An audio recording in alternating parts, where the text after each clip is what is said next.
How old were you at this point?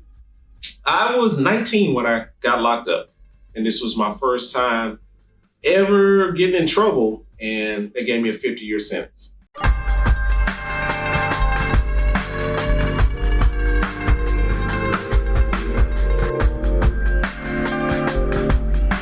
In today's episode, I talked to Tracy.Williams. If you've been following me for a while, many of you have already seen videos with me and Tracy.Williams. We talk about things having to do with reentry and prison issues, but you've never heard his whole story.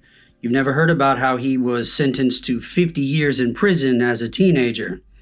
You've never heard about what it was like for him in prison and the educational path he pursued. And one of the things we also talk about is how he and I met back in 2011 when I was teaching for a college and prison program that focused on men with long-term sentences. I had only been on parole about 3 years and was my first teaching gig, and he was one of the very first students I ever got to encounter. So here it is almost 11 years later. He's out, I've moved on from that, but we talk about what his experience was like there in the Seminary college program, and then we also talk about what he's doing now. The video was actually filmed in a hotel because we were in Austin, Texas at the Correctional Educational Association conference. This was in August of 2021. It was the first time Tracy had the opportunity to present at an academic conference on the value of college and prison. So I hope you guys enjoy this. Please subscribe to the channel if you want to hear more success stories about people who have been productive as citizens in society after they've been released from prison. And also share this with people who you think might benefit from it so that they can be encouraged and see others who have followed the same path but have become successful. Thanks. You know, I'm from Tyler, Texas, rose capital of the world.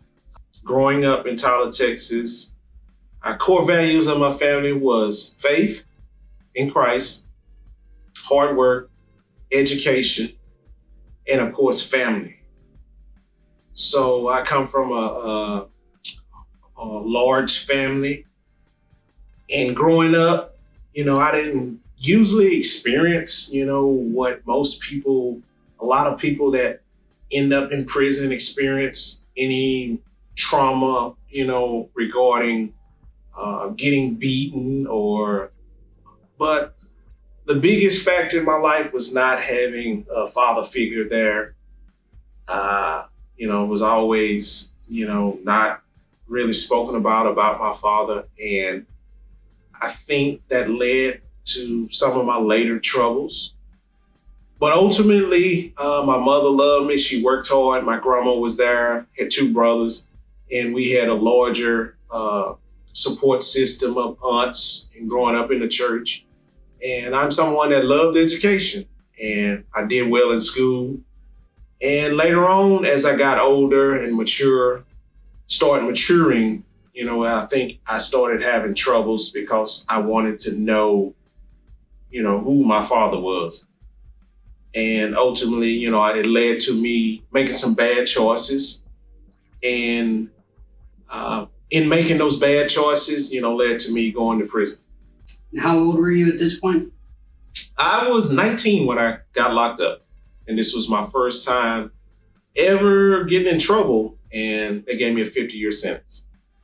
Yeah, that's something I wanted to elaborate on. I've told this to many others. One thing I did when I worked at the seminary was your class in particular, the class of 2015. I did a survey before you guys were sent out in teams, and I just asked some people about their backgrounds, and it was counterintuitive, like against the narrative of what you often hear. There were a lot of people in a similar situation. It was their first time getting in trouble with the law, or they didn't have like an extensive juvenile background, but they got nailed with like 50 years, 60 years, life sentence. And so that does seem to run counter to what you often hear, that people who get that big time, well, it's been this long course of events of trouble with the law. But that was not the case with you and quite a few others there in the seminary. So at 19 years old, not having gotten in a lot of trouble with the law, so what was it like for you to be incarcerated, to be going from the county jail to the prison? I would say it was culture shock. And when I went down in the mid 90s, the prison system was not unsafe prison. It was real. It was like a vacuum. It was gang wars. It was lots of riots. And this was before they had started locking up gang members and administrative segregation. So it was a time of a great culture shock to go from the county jail to being on the streets to in a place where you are trapped with 3,000 people in a small city. And during this time, prisons sent young people that were anywhere from 17 to 21. They called them gladiator forms. And these were the young guys that had a lot of time and were 95 to 98% gang affiliated. And so you can imagine, what was happening on these units. The units were short of staff and the officers didn't care. And keep in mind, this was before the era of safe prisons, which prisons are in now, were just, qualified it, the Prison Rape Elimination Act. This was before all that. And so there was no legislation in place. And it was just a traumatizing time. Yeah, it was like you would imagine from watching Hollywood movies about the violence and the rowdiness. So that is something interesting. So in Texas, they started locking up gang members. If you were a confirmed gang member, they were just going to lock you up. And so there have been a lot of lawsuits over that. But one of the first things it did was actually reduce violence for a number of reasons. Cameras came in later, safe prisons, the Prison Rape Elimination Act. So there's been a lot of things that have been implemented to reduce violence. But you were there before all of this was going on. And you did fit a classification of young, lots of time, and put on one of these gladiator farms. Right. Yeah, those had a horrible reputation. Right. I think I told you the time that when I was being transferred, I was in the Gregg County Jail holdover. Because, for a little while, they would hold you in county jail even after you'd been convicted for like TDCJ holdover. And they called all of us to be transferred, and they called everybody, said, everybody on this side is going to Gurney or whatever. Everybody on this side is going to Beto unit. And I'm Warren, so Williams, so we always get last. Every time they do the name call. So everybody is on this side, and by the time they get to my name, it's just me and one other person, and we're going to Beto unit. And so I was 18, 19 years old, and we get on the bus, and I just so happened to get handcuffed to somebody who was from my neighborhood. And his brother had died a couple of years earlier, and so he knew who I was running with. And so we're chopping it up, talking about the neighborhood, and then after we paused for a little bit, he's like, so you're going to Beto unit, huh? And I could tell in that moment that he was concerned for me, right? He was concerned for me. He was like, hey, all I can tell you is just keep getting back up. And then, like I had heard so many stories, and now I'm on my way to Beto, and it just became real in an instant when this dude is like, just keep getting back up. And he's like, I'm going to tell the homeboys, blah, blah, blah. Thankfully, I was just in transit. I was actually only there for like 2 days, and then I ended up on Gurney unit. Okay. So I didn't deal with the gladiator farm. Well, that's actually the unit that I landed on. And I stayed on Beto for 11 years. And the good thing about it being in East Texas was I'm from Tyler. And so there was a lot of guys from Tyler there, a lot of older guys, and they knew maybe or either distantly related to me, or they were somebody that knew some of my family members. And, I wasn't gang affiliated, and it was so many guys out of Tyler, East Texas, and it was just like, guys stuck together. And later on, I began to learn the system. And I think a lot of times my family members say I'm real perceptive on things. And I say, well, you had to be like that because so much was going on. People could run up in your cell and take guys' stuff. So the motto of mind your own business, do your own time was just that. So I minded my own did my own time. I wasn't afraid to fight. And, I stayed out of other people's business. And so I got a reputation of, somebody that, just the guy's quiet, So I thank God it worked out for me. But, I don't have enough hands to count on the number of times that I got caught in riots. It might be race riots, or it might be to a certain race, the gangs going at it, and we begin to see them get locked up. But all that did was cause a vacuum, whereas one gang goes away as a dominant gang, another one, a group of guys, a vacuum comes in and tries to fill that gap. And so, things have died down a lot. And, over the years, as you get older, you get a certain kind of respect for having been locked up so long. And especially, if people haven't heard anything negative on your name, that guy's not a snitch. That guy knows how to hold his own, You get a certain kind of respect. I didn't know you were on Beto back in the 90s. There's quite a few people that I knew back then who were there. We'll talk about that later. But I know Solly was over there, but I know there was Hack, this other guy. I know there was a bunch of people from over there, so we'll talk about that later. I used to go over there and see Solly on the Segway. Yeah. Yeah. Well, the really interesting thing about you and many of the people I talk to is that you got yourself enrolled in an educational program, and that's really how you decided to spend a lot of your time in prison. So what led you to have an interest in education and want to pursue that route? Well, like I said earlier, that I was always, loved learning. I was good in school, and I loved learning, and I would have been in the Air Force or went to the Air Force Academy, but things happened where I didn't go back and get sworn in. And sometimes I think about it, that I possibly would have retired now.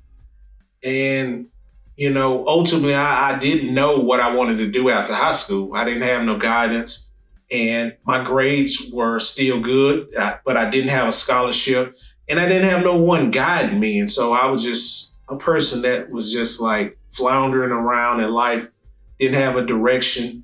And when I got in prison, I was at that crossroads where, I didn't want to fall into the gang, the foolishness, the violence, the chaos that was going on in prison. So education was open because they had reimbursement, and also they was allowing you youthful offender grants. And so these youthful offender grants, I was able to take a number of classes, and I also could take a class, but I would have to pay for it when I got out. And so I'm still, they hit me real hard on the parole fees right now for that, but it's well worth it. And so I was able to take a trade and begin to take college classes. And I actually finished my associates in right at 2 years. And I wasn't satisfied with that. And so I just kept on any opportunity that came up for school. It was a prison scholar fund came up, and it was a writing contest. And I wrote, and I won some money to go to Sam Houston State to continue my education and work in my bachelor's. But that was much later on, after I had got in trouble, and because education wasn't available anymore because I had already gotten 2 associate degrees. Yeah. So that was much later on. Your story is also important for acknowledging that education is valuable to people who have big time. A lot of the educational programs are just focused on short timers because the measure that they're looking for, the outcome they're looking for, is a reduction in recidivism. But if you got big time, you're not going to be a part of that group that gets measured for recidivism for a long time. And so they don't think that education is valuable, but it is. Like, you're a testimony to that, and so many others that we know personally now. Regardless of when you're getting out of prison, having access to education is beneficial, not merely for what it's going to do in the future, but what it does for you while you're inside the prison. Well, what people don't realize and what they don't look at, and if they were to measure in the ones that reoffend and come back, they would realize that it is the guys with the short times. Because a lot of the guys that have long sentences know they're going to be on parole for a long time. And they've done such a long stretch when they get out, when they're finally eligible to come up for parole. Guys are not trying to come back to prison. Yeah. And so short timers think like this. They think like, well, I'll just do something and I'll get out and I'll come back. And if I do, you hear it all the time. The guys that have a long time, they're trying to make their time as easy as possible. They want to get somewhere. They want to be comfortable. They want to get out the way and live in an environment or living an area that's, minimal violence and where they can just do their time. And education is a way to get away.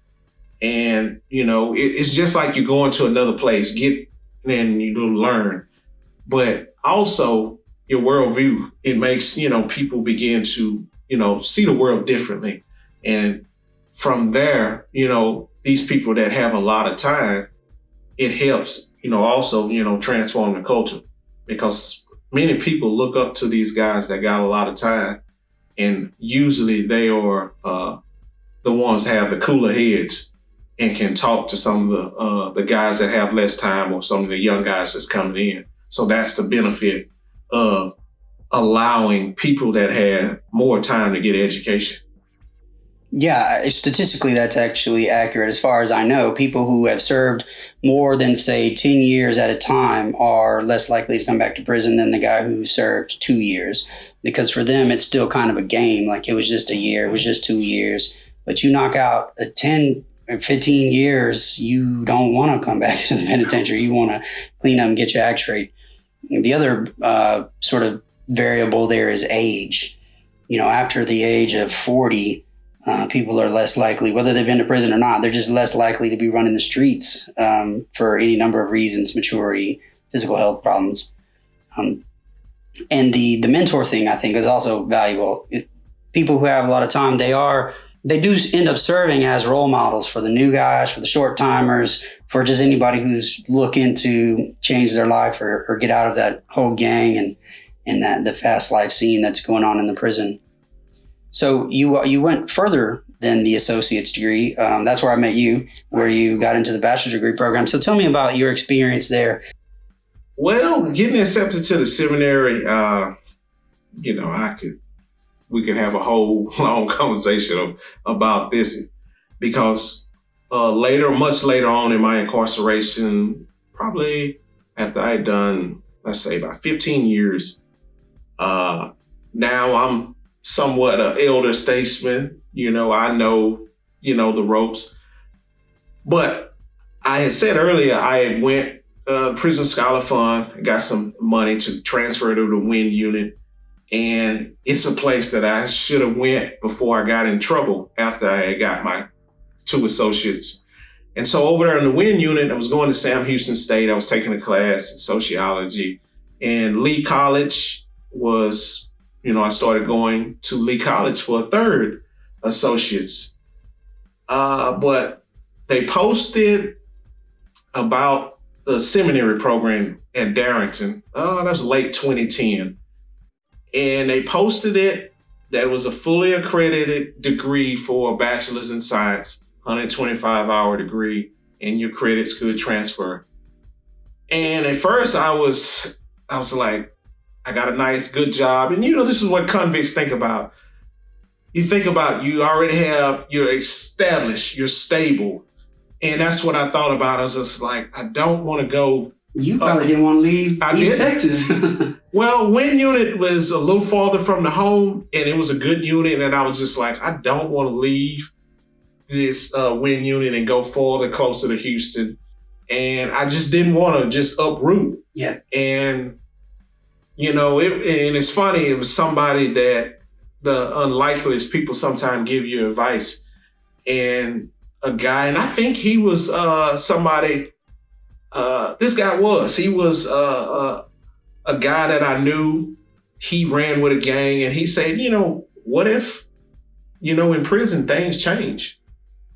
And he said, what if you lose that job you have?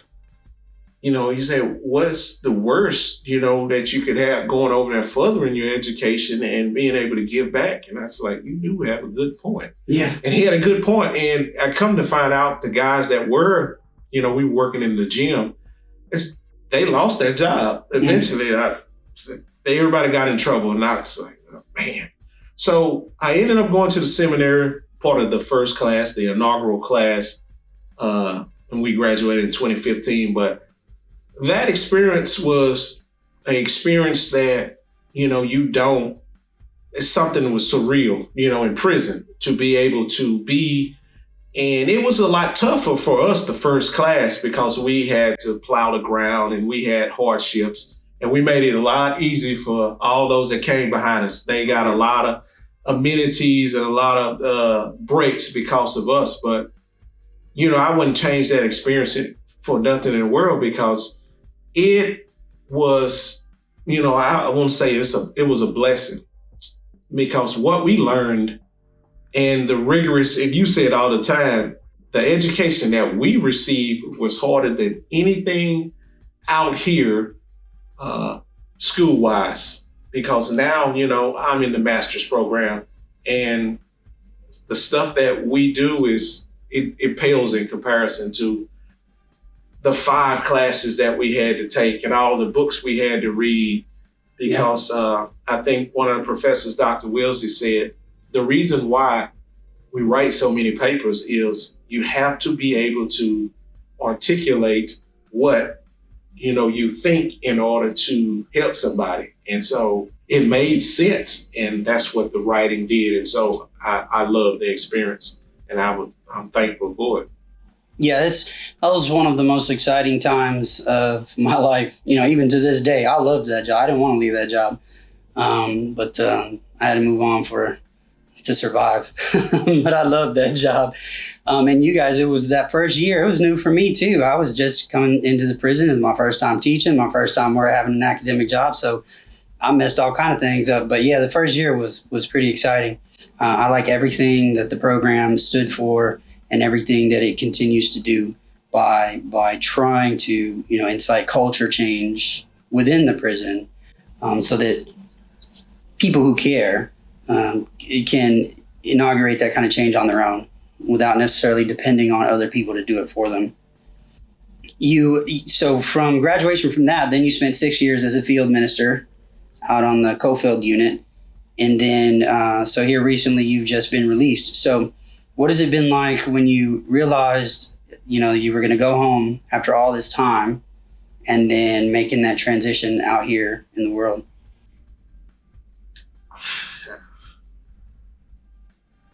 Finally being set free after so long of a time is, I had been praying for, hoping for, just and this was your first parole, right? My first parole. And it seemed like COVID hit. And it prolonged my process of going home.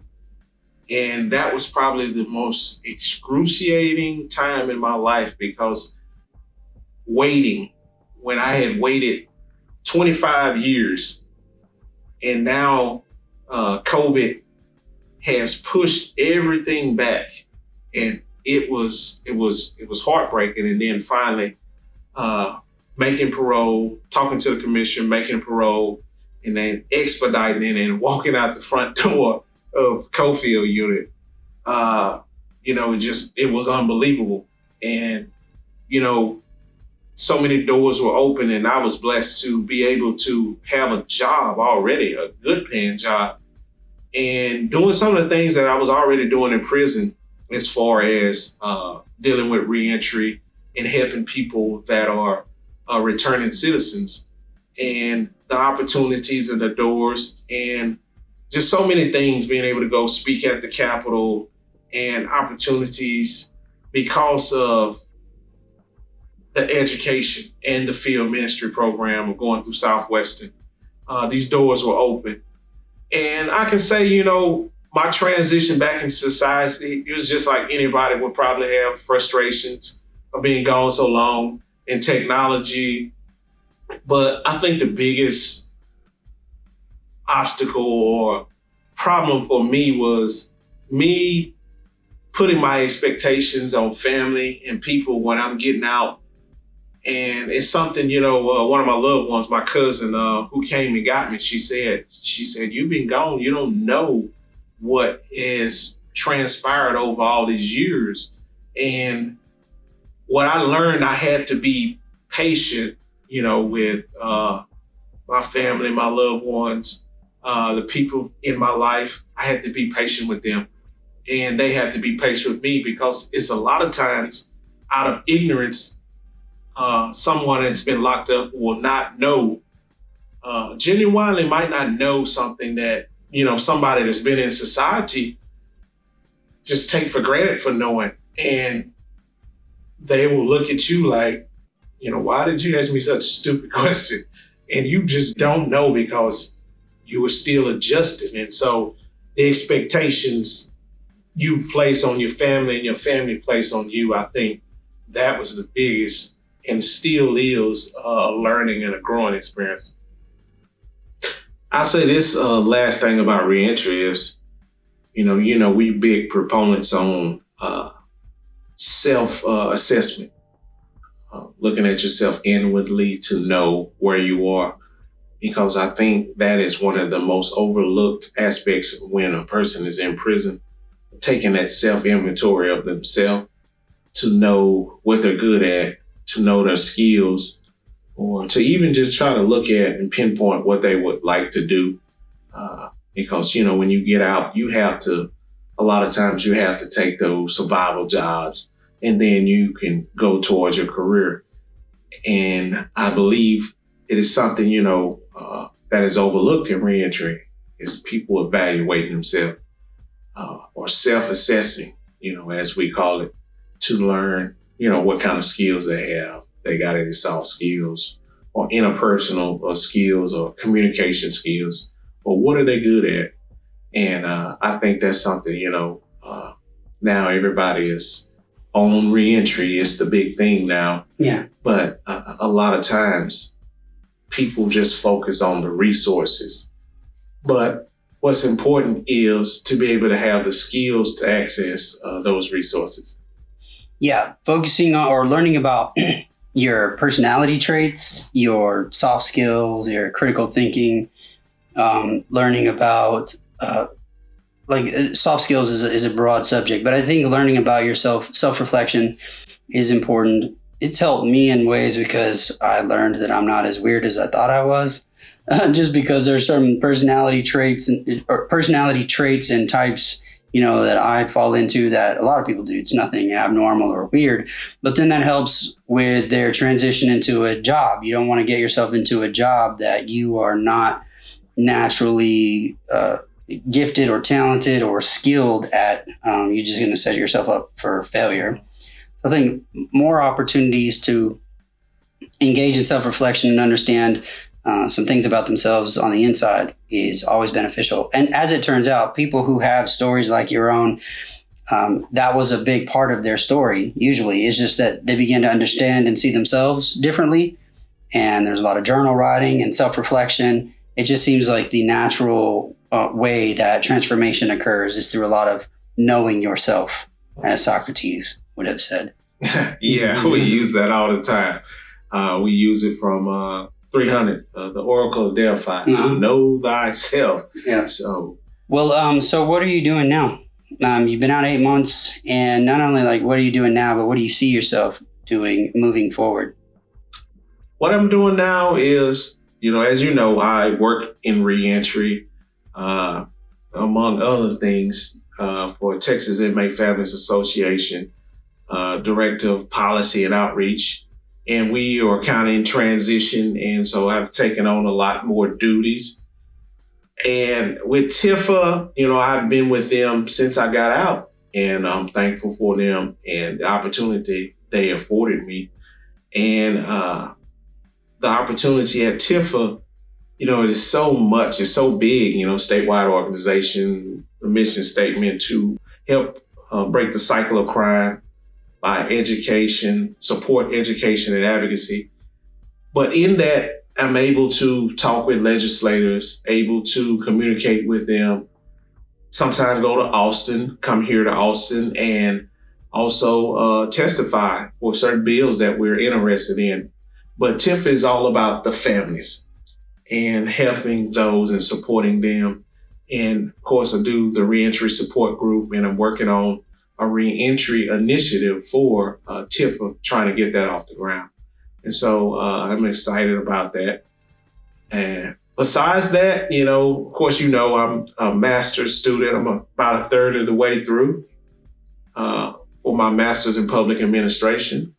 And where I see myself is, like you one day with my PhD, maybe in the next 5 years. Yeah. Of course, I one day probably will be the head of my own 501c3. And I just see, upward mobility. I want a lot of things I want to do in my own community in Tyler.